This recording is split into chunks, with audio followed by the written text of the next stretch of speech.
ফেসবুকে যখন আপনি রিলস ভিডিওগুলো আপলোড করবেন, আপলোড করার পর যে মিউজিকগুলো আপনারা ব্যবহার করেন, সেই মিউজিক ব্যবহার করার জন্য আপনার ওই ভিডিওতে আনঅরিজিনাল কন্টেন্ট চলে আসে। আপনারা দেখুন কিভাবে আমি এই ফ্রি মিউজিকগুলো করতে পারবেন, আজকে আমি এই ভিডিওতে দেখাবো। তো চলুন আপনাদেরকে তার আগে দেখাই কিভাবে আপনারা এই যে মিউজিকগুলো আপনারা ব্যবহার করেন।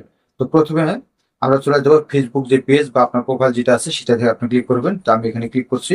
আপনারা যে ফেসবুক প্রোফাইল আসলাম, আসার পর এখান থেকে আপনার কর্নারে ক্লিক করবেন। এখান থেকে দেখতে পাচ্ছেন যে রিলস লেখা আছে, এখানে ক্লিক করবেন। এই রিলসে ক্লিক করার পর এখানে দেখতে পাবেন এই ক্রিয়েট রিলস, এখানে ক্লিক করবেন।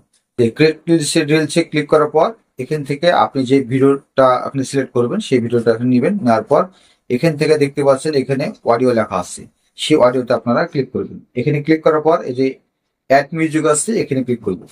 এখানে ক্লিক করার পর এখানে যে যতগুলো মিউজিক গুলো দেখতে পাচ্ছেন, এখানে আরো অনেকগুলো মিউজিক গুলো শো করবে। এখানে লেখা আছে ফর ইউ। তো এই ফর ইউতে যতগুলো মিউজিক গুলো যারা ব্যবহার করছে, অনেকে ব্যবহার করতেছে। তো কারা ব্যবহার করতেছে? যাদের এই ফেসবুক মনিটাইজেশন অন আছে তারাই শুধু ব্যবহার করতে পারবে। তো আপনি যদি এই ফেসবুক থেকে এই মিউজিক গুলো যদি ব্যবহার করেন, সেক্ষেত্রে আপনার এই ভিডিওতে আনঅরিজিনাল কন্টেন্ট চলে আসবে, বা এই মিউজিক থাকার কারণে আপনার মনিটাইজেশন অন হবে না। তো এখান থেকে যদি আপনারা এই মিউজিকগুলো ব্যবহার করেন, সেক্ষেত্রে আপনারা কখনো মনিটাইজেশন পাবেন না। আর যাদের ফেসবুক মনিটাইজেশন অন আছে, তারা এখান থেকে যদি মিউজিকগুলো ব্যবহার করতে পারবেন, সমস্যা নাই। কিন্তু এক্ষেত্রে যে মিউজিকের যে উইনার আছে, কিছু অংশ আপনার এই ভিডিওর কারণে, কিছু মিউজিক ব্যবহার করার কারণে আপনার কিছু আর্নিং কেটে নিবে। তো আমরা এখান থেকে ব্যবহার করব না, আমরা চলে যাব, আমরা ব্যাকে চলে যাব। এখান থেকে এটা আপনাদেরকে জাস্ট দেখালাম। এখান থেকে আমরা চলে যাব গুগল ক্রোম আছে, আপনার যে ক্রোম ব্রাউজার আছে মোবাইলে, সেই গুগল ক্রোম ব্রাউজার আপনারা চলে যাবেন। এখান থেকে আমি গুগল ক্রোমে চলে যাব। এখান থেকে যাওয়ার পর আপনার যে ফেসবুক আছে সেখানে আপনারা ক্লিক করবেন। এখানে ক্লিক করার পর আপনার যে এখানে দেখতে পারবেন যে সাউন্ড কালেকশন নাম যে লেখাটা থাকবে, সেখান থেকে আপনারা অ্যাভেলেবল মিউজিকগুলো পেয়ে যাবেন। এবং এখান থেকে যদি আপনারা মিউজিকগুলো ব্যবহার করেন, সেক্ষেত্রে আপনার কোনো ধরনের কপিরাইট আসবে না, বা অরিজিনাল কন্টেন্ট কখনো হবে না।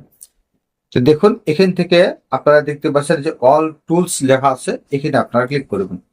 এখানে যদি আপনি ক্লিক করেন, এখানে ক্লিক করার পর এই যে দেখুন এখানে লেখা আছে সাউন্ড কালেকশন। আপনাদেরকে একটু জুম করে দেখায়।